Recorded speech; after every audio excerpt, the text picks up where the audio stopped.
After all the fever of publicity, the acres of newsprint, the fashion notes, and the jewel robberies, the great day approaches at last when Grace Kelly of Philadelphia, USA, will become the bride of Rainiero, Prince of Monaco.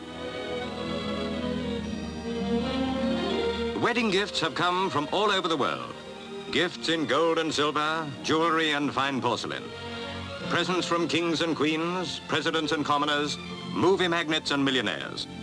A pile of riches which look as though Aladdin had rubbed his lamp to furnish this fairy tale wedding. At the Opera House, Monegasques see Grace at her first public event as Rainiero's wife. But she's still only half a princess. The civil marriage has been held privately, but the solemn cathedral ceremony is still to come.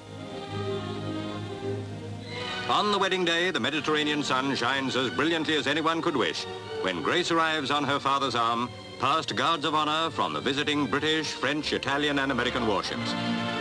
A few minutes later, the bridegroom arrives.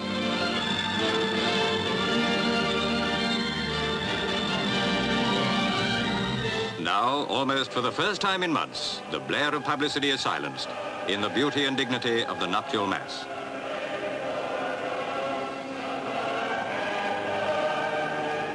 The bride waits at the altar, and the bridegroom comes forward to join her.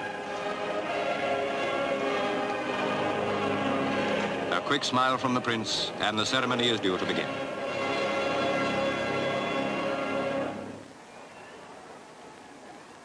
The Bishop of Monaco conducts the marriage service. Grâce Patricia, voulez-vous prendre pour légitime époux Rainiero Louis Henri Maxence Bertrand, ici présent, selon le rite de notre mère, la Sainte Église.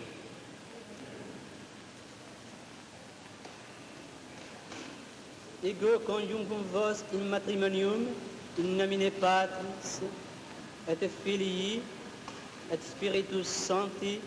Amen. Now comes the moment for the exchanging of rings. The bishop hands one to the bridegroom, who is a little nervous. Grace helps him put it on. Mr. and Mrs. Kelly watch as the young couple kneel to pray before receiving Holy Communion.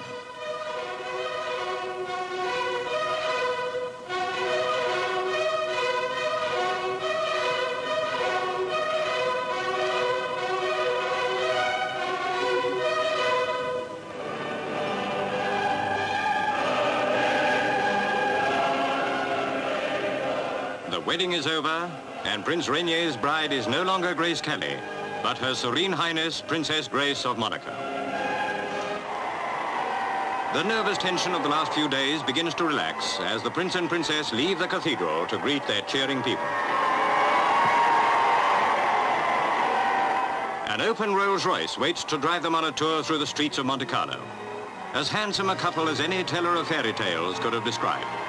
The prince in his dark uniform with the shining epaulets, and the princess in her ivory gown with its 300 yards of lace and 150 yards of silk. So a Hollywood star becomes a princess in a setting even Hollywood could scarcely have surpassed.